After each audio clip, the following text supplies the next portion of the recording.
Dear students, I am Mahesh Sharma. Welcome to GOIT. Dear students, आज की C programming tutorials की video में मैं आपको आइडेंटिफायर्स टॉपिक में व्हाट इज आइडेंटिफायर्स अर्थात आइडेंटिफायर्स क्या होते हैं and what are the rules for naming the identifiers अर्थात आइडेंटिफायर्स के नेम्स को डिफाइन करने के लिए सी लैंग्वेज में क्या क्या रूल्स होते हैं इत्यादि टॉपिक्स को एग्जाम्पल के साथ डिटेल से मैं बताऊंगा। तो आप इस वीडियो को एंड तक देखें।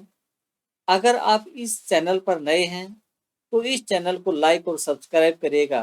तो आइए वीडियो की शुरुआत करते हैं। व्हाट इज आइडेंटिफायर्स अर्थात आइडेंटिफायर्स क्या होते हैं। Identifiers refers to the name of variables, functions, arrays etcetera created by the programmer. कि जो आइडेंटिफायर्स हैं उनके वेरिएबल्स, फंक्शंस और एरे के नेम्स को क्या कहा जाता है? आइडेंटिफायर्स कहा जाता है, जो प्रोग्रामर के द्वारा क्या है क्रिएट किए जाते हैं। अर्थात सी लैंग्वेज में वेरिएबल्स, फंक्शंस और एरेज इत्यादि के जो नाम दिए जाते हैं उसे ही हम क्या कहते हैं? आइडेंटिफायर्स कहते हैं। इन्हीं आइडेंटिफायर्स और नेम्स की हेल्प से प्रोग्रामर और कंपाइलर इस एलिमेंट्स को आइडेंटिफाई करता है और each language has its own rules for naming these identifiers. और हर प्रोग्रामिंग लैंग्वेज में इन आइडेंटिफायर्स को डिफाइन करने के लिए कुछ रूल्स होते हैं। अर्थात प्रोग्रामिंग में ये आइडेंटिफायर्स कुछ सेट ऑफ रूल्स के साथ डिफाइन किए जाते हैं। अगर आप सी लैंग्वेज में आइडेंटिफायर रूल्स फॉलो नहीं करोगे तो हो सकता है कि आपके प्रोग्राम में एरर शो हो। तो सी लैंग्वेज में क्या क्या रूल्स हैं आइडेंटिफायर्स को डिफाइन करने के लिए? तो ये जो रूल्स हैं वो कौन कौन से हैं वो पढ़ते हैं। फर्स्ट रूल है कि an identifiers can be combination of letters, digits और अंडरस्कोर कैरेक्टर्स। कि आइडेंटिफायर्स जो है वो लेटर्स, डिजिट और अंडरस्कोर का कॉम्बिनेशन हो सकता है। फॉर एग्जाम्पल, जैसे इंट रोल नंबर। तो रोल नंबर क्या है? इसमें लेटर्स का क्या है? कॉम्बिनेशन है, केवल लेटर्स है। तो इस तरह से हम क्या कर सकते हैं? कोई भी आइडेंटिफायर्स अर्थात वेरिएबल्स को डिक्लेयर किया जा सकता है। दूसरा एग्जाम्पल, जैसे इंट रोल अंडरस्कोर, जैसे नंबर है, नो नंबर दिया है हमने। तो यहाँ पर क्या है कि जैसे किसका कॉम्बिनेशन हुआ? आपका लेटर्स और अंडरस्कोर का हुआ। तो इस तरह से भी हम क्या कर सकते हैं? किसी भी आइडेंटिफायर्स या वेरिएबल्स को हम डिक्लेयर कर सकते हैं। नेक्स्ट एग्जांपल, जैसे int sub1 and int sub2। इसमें it is the combination of letters और डिजिट्स। कि इसमें दोनों का क्या है कि जैसे यहाँ पे लेटर्स और डिजिट्स का क्या है कि इस तरह से भी हम क्या है कि वेरिएबल्स को डिक्लेयर कर सकते हैं। तो इस तरह से क्या है कि किसी भी आइडेंटिफायर्स का अगर हम नेम डिफाइन करना चाहते हैं तो उसमें क्या है कि लेटर्स, डिजिट्स और अंडरस्कोर के कॉम्बिनेशन से हम क्या है उसका नाम डिफाइन कर सकते हैं। सेकंड रूल है first characters must be an alphabet और अंडरस्कोर। कि जो आइडेंटिफायर्स का जो नाम डिफाइन करोगे उसका फर्स्ट जो कैरेक्टर होगा वो क्या तो अल्फाबेट हो सकता है या अंडरस्कोर आपका हो सकता है। नेक्स्ट रूल है the name can not start with a digit. कि जो भी आइडेंटिफायर्स आप डिफाइन करोगे उस आइडेंटिफायर्स का जो फर्स्ट जो होगा करेक्टर वो क्या है कि करेक्टर ना होके करेक्टर हो सकता है या अंडरस्कोर हो सकता है। अल्फाबेट्स और अंडरस्कोर आपका डिजिट आपका क्या है कि नहीं हो सकता है। फॉर एग्जाम्पल, जैसे इंट 2m। तो यहाँ पे 2 क्या है कि जैसे डिजिट है तो 2m क्या है कि यहाँ अगर डिक्लेयर करोगे तो ये क्या देगा? एरर देगा। ये क्या है? आपकी एरर है। अगर हम मान लो जैसे डिक्लेयर करना हो तो इंट m2, ऐसे इस तरह से हम क्या कर सकते हैं? डिक्लेयर कर सकते हैं। तो ये क्या है? आपका रूल सही है। ये रूल किसको फॉलो कर रहा है? फर्स्ट इसको, कि it is the combination of alphabets, digits और अंडरस्कोर वाले को तो इस प्रकार क्या है कि हम इस तरह के से क्या कर सकते हैं, इसको डिफाइन कर सकते हैं। नेक्स्ट है कि upper case and lower case letters are distinct. कि कहने का मतलब क्या है कि जो लोअर केस और अपर केस लेटर्स हैं उसमें क्या है कि उसमें अंतर मानेगा, क्योंकि सी लैंग्वेज क्या है कि C language is a case sensitive language. C एक केस सेंसिटिव लैंग्वेज है जिसमें स्मॉल लेटर्स और कैपिटल लेटर्स को क्या है अलग अलग मानता है। फॉर एग्जाम्पल, जैसे यहाँ पे एक वेरिएबल डिक्लेयर किया रोल नंबर। रोल नंबर किस टाइप का, इंटीजर टाइप का है। अगर मैं यहाँ पे वैल्यू डालता हूँ रोल नंबर इक्वल 5, तो ये क्या है सही है। परंतु अगर मान लो जैसे रोल नंबर को कैपिटल में लिखता हूँ, जबकि डिक्लेयर किसमें किया हुआ है, स्मॉल लेटर्स में किया हुआ है, तो इसमें यहाँ पे लोअर केस में डिक्लेयर किया हुआ है और कैपिटल में अगर आप यूज कर रहे हो तो यहाँ पर क्या देगा, एरर देगा, it will give an error.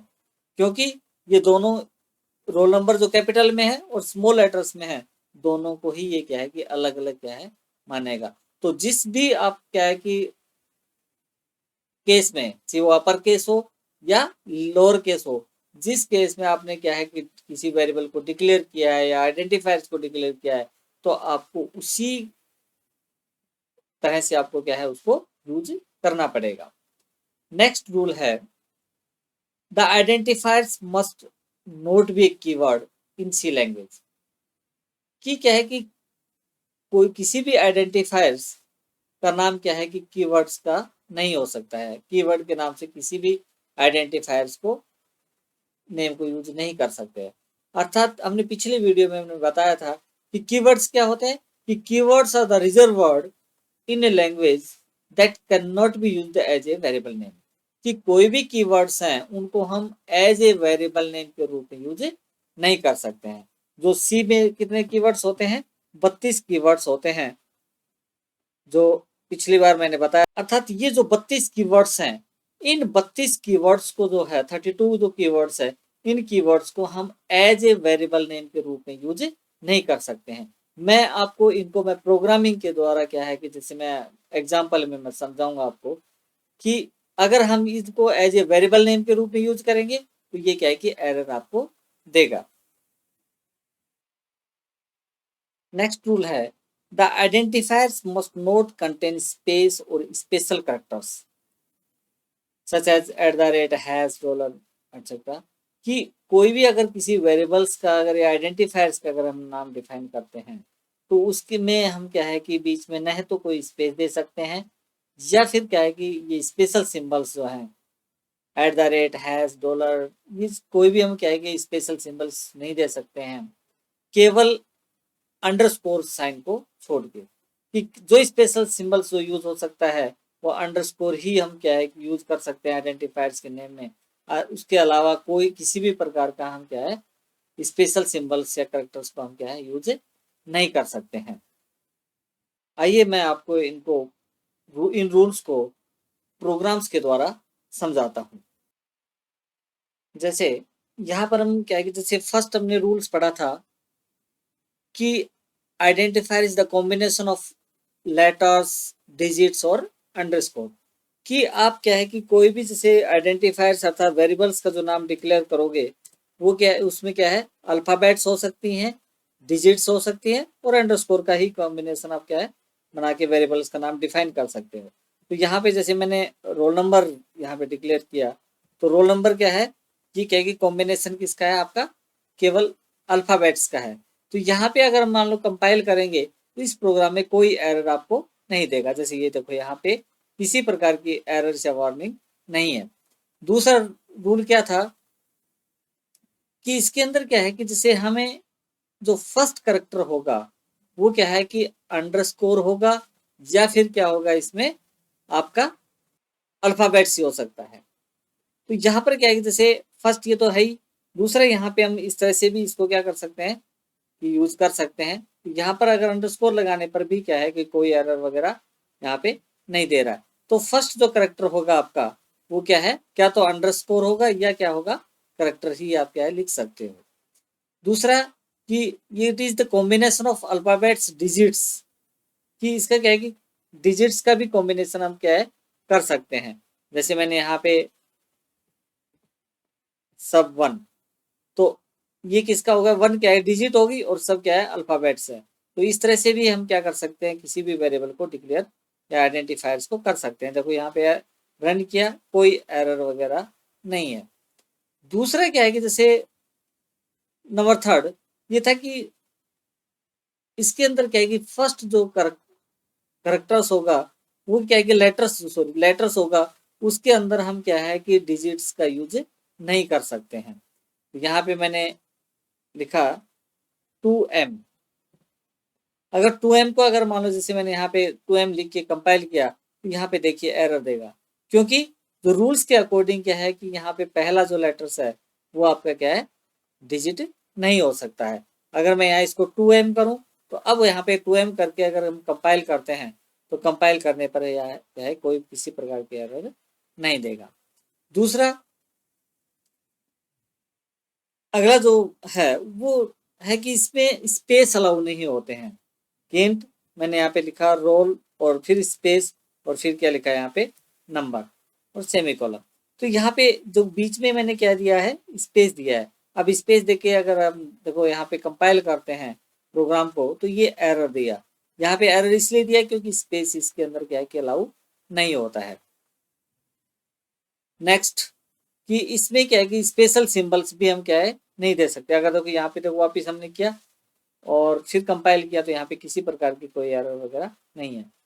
अगला जो है रूल, उसमें क्या है कि जैसे कोई भी स्पेशल सिंबल्स हैं वो स्पेशल केवल हम अंडरस्कोर के अलावा किसी भी स्पेशल सिंबल्स को हम क्या है कि plus minus multiply eight the rate hash किसी भी सिंबल्स को हम क्या है एज ए आइडेंटिफायर्स के नेम के रूप में हम यूज नहीं कर सकते हैं।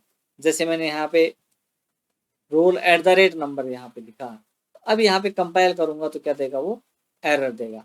तो इस तरह से क्या है कि ये जो मेन रूल्स थे, जो हमें बेसिक रूल्स हैं, जो हमें क्या है कि याद रखने हैं कि किसी भी प्रोग्रामिंग अगर हम करते हैं तो इन रूल्स को हमें क्या करना पड़ता है, फॉलो करना पड़ता है। अर्थात ये इन रूल्स को हमें फॉलो करना चाहिए। अगर मान लो जैसे अब ये हटा देते हैं अंडरस्कोर, अब किसी प्रकार की क्या है ये एरर नहीं देगा। और क्या है कि जैसे अगर आप किसी वेरिएबल्स में फंक्शंस या एरे में इत्यादि में आइडेंटिफायर असाइन करें तो आपको उसका यूज का ध्यान रखना चाहिए। अर्थात एलिमेंट्स आपके प्रोग्राम में किस काम के लिए यूज हो रहा है। जैसे कि अगर आप किसी वेरिएबल में वैल्यू के तौर पर किसी की एज होल्ड करना चाहते हैं, अर्थात मार्क्स होल्ड करना चाहते हैं, तो उस वेरिएबल का नाम आप एज रखेंगे। और जिस अगर मार्क्स इनपुट करना चाहते हैं तो उसका वेरिएबल का नाम आप क्या है, मार्क्स रखेंगे। तो इससे क्या है कि जैसे ये एक अच्छी आपकी जो प्रोग्रामिंग प्रैक्टिस के लिए क्या है, अच्छा होता है। क्योंकि अगर आप क्या है कि सी प्रोग्राम में वेरिएबल्स फंक्शंस और एरेज इत्यादि को मीनिंगफुल आइडेंटिफायर्स देने का आपको ये फायदा होता है कि आपका कोड किसी अन्य प्रोग्रामर को भी आसानी से समझ में आ जाएगा। और दूसरा क्या है कि अगर आप भी अपने कोड को बहुत समय बाद चेंज करेंगे तो आपको अपने कोड को भी समझना आसान होगा। तो इसलिए क्या है कि जैसे जब भी प्रोग्रामिंग करें, जैसे इनपुट हमें क्या करना है कि वैल्यू अगर मान लो जैसे एज इनपुट करनी है तो यहाँ पर हम क्या करेंगे, एज यहाँ पर लेंगे, जैसे एज वेरिएबल लेंगे। अगर मार्क्स इनपुट करना हो तो फॉर एग्जांपल अगर हम किसी स्टूडेंट का रोल नंबर और मार्क्स इनपुट करना चाहते हैं तो हमें क्या है कि जो वेरिएबल्स हैं वो भी क्या है कि जैसे रोल नंबर है तो रोल नंबर और मार्क्स इनपुट करना तो उसी से रिलेटेड हम क्या लेंगे, मार्क्स को क्या है एज ए वेरिएबल नेम के रूप में डिफाइन करेंगे। अगर मान लो जैसे किसी अन्य नाम से अगर हम डिफाइन करते हैं तो फिर ये क्या है कि अगर मान लो जैसे बाद में किसी में चेंज करना पड़ता है तो वहाँ पे क्या है कि कंफ्यूज होने का ज़्यादा चांसेस हैं। तो इसलिए क्या है कि जब प्रोग्रामिंग करें तो वेरिएबल्स या आइडेंटिफायर्स का क्या है कि जो नाम है, जैसा हम क्या है कि जिस पर्पज से हम उस वेरिएबल्स या आइडेंटिफायर्स को यूज में लें उसी से ही रिलेटेड क्या है कि हमें नाम यूज में लेना चाहिए। टोकन्स का जो नेक्स्ट टॉपिक है वो है कॉन्स्टेंट्स। कॉन्स्टेंट्स को हम अगली वीडियो में एग्जाम्पल के साथ, पूरी डिटेल के साथ हम क्या है कि पढ़ेंगे। अगर यह वीडियो आपको पसंद आया है तो इस वीडियो को लाइक, और इस तरह के और वीडियो को देखना चाहते हैं तो इस चैनल को ज़रूर सब्सक्राइब करिएगा। Thank you for watching my videos.